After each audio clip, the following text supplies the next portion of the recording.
Hello student, स्वागत है आपका अपने यूट्यूब चैनल वंदना क्लासेस में। तो आज है दिनांक 20 जुलाई। 20 जुलाई से बनने वाले जितने भी करंट के क्वेश्चन बनेंगे उन सभी क्वेश्चंस को आज हम यहाँ पर डिस्कस करेंगे। आज की वीडियो बहुत ही महत्वपूर्ण और शानदार होने वाली है। तो आइए अपनी वीडियो को स्टार्ट करते हैं। वीडियो को स्टार्ट करने से पहले अगर आपको वीडियो अच्छी लगे तो उसको लाइक, शेयर एंड सब्सक्राइब जरूर करें। क्वेश्चन नंबर फर्स्ट है, अंतर्राष्ट्रीय चंद्रमा दिवस कब मनाया गया है? तो देखिए, अंतर्राष्ट्रीय चंद्रमा दिवस जैसे कि आज सेलिब्रेट किया जाता है, 20 जुलाई को सेलिब्रेट किया जाता है और इसे 20 जुलाई को हमेशा ही प्रतिवर्ष से सेलिब्रेट किया जाता है। पहली बार कैनेडी स्पेस सेंटर से स्टेशन से 3 अंतरिक्ष यात्रियों के द्वारा अपोलो 11 मिशन के द्वारा चंद्रमा के लिए रवाना हुए थे और चंद्रमा पर पहली बार नील आर्मस्ट्रॉन्ग जो कि अंतरिक्ष यात्री थे और बज एल्ड्रिन ने कदम रहा। तो इस जो कि सराहनीय कार्य है उसको देखते हुए प्रतिवर्ष 20 जुलाई को अंतर्राष्ट्रीय चंद्रमा दिवस मनाया जाता है। देखिए, यह जो मिशन था चंद्रमा अपोलो 11 मिशन था, इसे आज भी सबसे बड़ी उपलब्धियों में से, मानवता के लिए सबसे बड़ी उपलब्धियों में से इसे जाना जाता है और इसे 20 जुलाई को इसे सेलिब्रेट किया जाता है। ऑप्शंस को देखेंगे। देखिए, 16 जुलाई को विश्व सर्प दिवस मनाया जाता है, 6 जुलाई को विश्व जोनोसिस दिवस मनाया जाता है और 11 जुलाई को पॉपुलेशन दिवस सेलिब्रेट किया जाता है। नेक्स्ट क्वेश्चन है, इंडिया राइजिंग मेमोरियल साइंटिस्ट नामक पुस्तक किसके द्वारा लिखित है? तो देखिए, अभी जो कि इंडिया राइजिंग मेमोरियल साइंटिस्ट पुस्तक है, तो देखिए यह पुस्तक लिखित है आर चिदम्बरम और सुरेश गंगोत्रा। तो इन दोनों के द्वारा ये पुस्तक लिखित है। ए और बी इसका दोनों राइट आंसर है। देखिए, जो आर चिदम्बरम थे 2001 से 2018 तक भारत की सरकार के वैज्ञानिक सलाहकार रहे थे। साथ में ही कैबिनेट के वैज्ञानिक सलाहकार समिति के अध्यक्ष भी रहे थे और इन्होंने जो अपने पूरे जीवन में जो महत्वपूर्ण काम किए थे तो उनके लिए इनके द्वारा इंडिया राइजिंग मेमोरियल साइंटिस्ट नामक पुस्तक इनके द्वारा लिखित है। साथ में सुरेश गंगोत्रा, तो इन दोनों ने इस पुस्तक को प्रॉपर तरीके से लिखा गया है। देखिए, इसको भी ऑप्शंस को भी देखेंगे। अमिताभ कांत, देखिए अमिताभ कांत 2015 में नीति आयोग के CEO बने थे और इनके द्वारा जो पुस्तक है made in India 75 years of business and enterprises पुस्तक लिखित है अमिताभ कांत के द्वारा। नेक्स्ट क्वेश्चन है, हाल ही में 4 रनवे वाला भारत का पहला हवाई अड्डा कौन सा बना है? तो देखिए, अभी जो 4 रनवे वाला भारत का पहला हवाई अड्डा बना है तो वो इंदिरा गांधी इंटरनेशनल एयरपोर्ट बना है। IGIA इंटरनेशनल एयरपोर्ट बन गया है। देखिए, इस 4 रनवे वाले एयरपोर्ट के बनने के बाद में ही भारत का जो सालाना 107 मिलियन जो कि लोग हैं उनकी सेवा को मंजूरी दी गई है। मतलब 107 मिलियन लोगों की सेवा की अनुमति इसको प्रदान की गई है। इसके साथ में जो प्रति डेली की 1400-1500 लोगों की आने जाने का कार्यक्रम था तो वो अभी 2000 ऐसा समथिंग हो जाएगा। तो इस प्रकार से अभी जो 4 रनवे का पहला हवाई अड्डा बना है तो भारत का इंदिरा गांधी इंटरनेशनल एयरपोर्ट बन गया है। उद्घाटन इसका नागरिक उड्डयन मंत्री ज्योतिरादित्य सिंधिया के द्वारा किया गया था। इंदिरा गांधी इंटरनेशनल एयरपोर्ट, देखिए 2-3 दिन पहले की रिपोर्ट है कि भारत का पहला एलिवेटेड टैक्सी सर्विस स्टार्ट करने वाला पहला हवाई अड्डा बना है तो वो भी इंदिरा गांधी इंटरनेशनल एयरपोर्ट बन गया है। शिवमोगा एयरपोर्ट, देखिए शिवमोगा एयरपोर्ट कर्नाटक में स्थित है और इसका उद्घाटन PM मोदी के द्वारा किया गया था और कमल की आकृति के समान यह दिखाई देता है। कोच्चि अंतर्राष्ट्रीय एयरपोर्ट, देखिए कोच्चि जो अंतर्राष्ट्रीय एयरपोर्ट है दुनिया का पहला 100% सोलर एनर्जी से संचालित एयरपोर्ट है कोच्चि एयरपोर्ट। मोपा एयरपोर्ट अंतर्राष्ट्रीय एयरपोर्ट, देखिए मोपा गोवा में स्थित है और ये खबरों में क्यों है? क्योंकि देखिए मोपा का जो कि नाम है, इसका नाम जो कि मनोहर पर्रिकर हैं, गोवा के 4 बार के मुख्यमंत्री रहे हैं, साथ में ही भारत के रक्षा मंत्री भी रहे हैं मनोहर पर्रिकर। तो उनके नाम पर गोवा का नाम जो कि मोपा अंतर्राष्ट्रीय एयरपोर्ट है तो उनके नाम पर मनोहर पर्रिकर इसका अंतर्राष्ट्रीय हवाई अड्डा कर दिया गया है। देखिए, एक हवाई अड्डा है कुशीनगर हवाई अड्डा। देखिए, यह उत्तर प्रदेश में स्थित है और उत्तर प्रदेश का यह 5वां हवाई अड्डा बन गया है कुशीनगर हवाई अड्डा। नेक्स्ट क्वेश्चन है, हाल ही में केंद्र शासित प्रदेश जम्मू कश्मीर कौन सा ऐप लॉन्च किया है? जम्मू कश्मीर के द्वारा कौन सा ऐप लॉन्च किया है? देखिए, जम्मू कश्मीर अभी केंद्र शासित प्रदेश और इसने अभी मोबाइल दोस्त ऐप लॉन्च किया है। हमारा मोबिला आपका द्वार योजना के तहत इनके द्वारा केंद्र शासित प्रदेश जम्मू कश्मीर के द्वारा मोबाइल दोस्त ऐप को लॉन्च किया गया है। इसके तहत क्या किया जाएगा कि नागरिकों के लिए पारदर्शिता, साथ में ही उनके जो कि गतिशीलता वगैरह होगी तो उसको बढ़ावा देने के लिए, रोजगार वगैरह को बढ़ावा देने के लिए, तो इन सभी चीज़ों को यहाँ पर बताने के लिए, उन्हें सारे कामों में प्रॉपर तरीके से दक्ष बनाने के लिए इस प्रकार का जो मोबाइल ऐप है उसको लॉन्च किया गया है। देखिए ऑप्शंस को भी देखेंगे। सारथी पोर्टल ऐप, देखिए सारथी पोर्टल ऐप है सेबी के द्वारा सेबी के द्वारा शेयर बाजारों में, मार्केट में निवेश करने के लिए, निवेश आसानी से करने के लिए लोगों के लिए सारथी पोर्टल ऐप को लॉन्च किया गया है। सारथी मोबाइल ऐप, तो देखिए सारथी मोबाइल ऐप केंद्रीय कृषि मंत्री हैं नरेंद्र सिंह तोमर, उनके द्वारा बीज में गुणवत्ता की जांच के लिए सारथी मोबाइल ऐप को लॉन्च किया गया है। और परख ऐप, तो देखिए परख ऐप सबसे ज़्यादा जो कि प्रश्नों में ऐप अभी तक पूछा गया है तो वह परख ऐप शिक्षा से संबंधित है। और इसका इसी प्रकार से क्वेश्चन पूछा जाता है कि परख ऐप किससे संबंधित है, व्यवसाय से, शिक्षा से। तो इसका राइट आंसर है यह है मोबाइल दोस्त ऐप।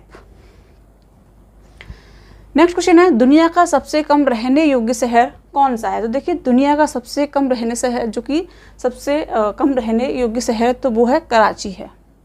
पाकिस्तान का शहर है कराची। देखिए यह जो रिपोर्ट आई है 173 देशों में से 169 जो रैंक रही है वो कराची की रही है।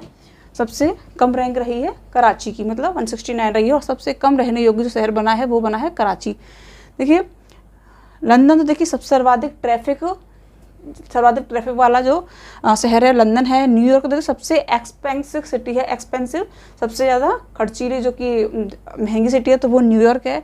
और इलिवेबल सिटी है तो वो है वियना। नेक्स्ट क्वेश्चन है किस राज्य में बोनालू त्यौहार मनाया गया है। तो देखिए अभी बोनालू त्यौहार मनाया गया है, तो ये मनाया गया है श्री हैदराबाद में बोनालू त्यौहार मनाया गया है। देखिए यह इस प्रकार का त्यौहार है कि इसमें जो महिलाएं होती हैं, लोग होते हैं, तो वो पारंपरिक तरीके से पोशाकों को पहनकर मंदिर जाते हैं। इनके सर पर एक मटका होता है जिसका नाम है बोनम, उसको लेकर जाते हैं और यह मंदिरों में प्रसाद चढ़ाते हैं। बोनम होता है मीठे, जो कि मीठा पकवान होता है, तो उसको मंदिरों में चढ़ाया जाता है। इसमें यहाँ माँ काली की पूजा की जाती है और इस प्रकार से यहाँ पर इस प्रकार के त्यौहार को पारंपरिक तरीके से आयोजन किया जाता है। देखिए हैदराबाद, तो देखिए तेलंगाना की कैपिटल है हैदराबाद। और यहीं पर बथुकम्बा फेस्टिवल है, फूलों का फेस्टिवल है, उसे भी सेलिब्रेट किया जाता है। ऑप्शंस को भी देख लेंगे। देखिए श्रीनगर से याद रखेंगे कि यहाँ पर ट्यूलिप फेस्टिवल सेलिब्रेट किया गया था। मुंबई महाराष्ट्र में काला घोड़ा कला महोत्सव जो कि फेस्टिवल था उसे सेलिब्रेट किया गया था Shillong. International cherry blossom festival को सेलिब्रेट किया गया था शिलोंग में। नेक्स्ट क्वेश्चन है 2023 विंबलडन चैंपियनशिप महिला एकल का खिताब किसने जीता है। तो देखिए 2023 का जो विंबलडन चैंपियनशिप महिला एकल का खिताब जीता है तो ये है मार्गेटा वोंड्रोसेवा हैं। तो इनके द्वारा इस खिताब को जीत लिया गया है। चेक रिपब्लिक की हैं ये और इनके द्वारा इस खिताब को जीत लिया गया है। देखिए एशले बार्टी ऑस्ट्रेलिया से संबंधित हैं, इन्होंने भी संन्यास लिया है। सेरेना विलियम्स देखिए अमेरिका से संबंधित है, इन्होंने द्वारा भी संन्यास ले लिया गया है। ईगा स्वेटिक, तो देखिए यह पोलैंड की खिलाड़ी हैं, बड़ी अच्छी खिलाड़ी हैं। तो देखिए जो अभी की खिताब है मार्गेटा वोंड्रोसेवा के द्वारा जीत लिया गया है।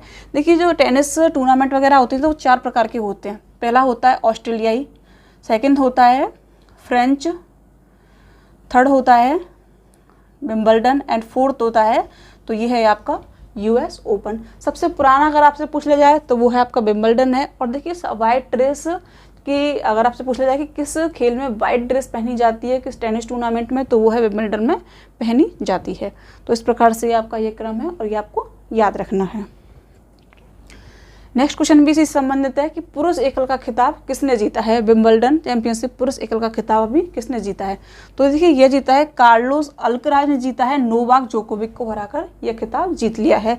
स्पेन के हैं कार्लोस अल्कराज, इनके द्वारा खिताब जीता गया है। देखिए ऑप्शंस को भी देखेंगे। राफेल नडाल, तो राफेल नडाल संबंधित हैं, तो देखिए यह भी स्पेन से संबंधित है, इनके द्वारा स्पेन से। रोजर फेडरर स्विट्जरलैंड संबंधित है, इनके द्वारा संन्यास ले लिया गया है।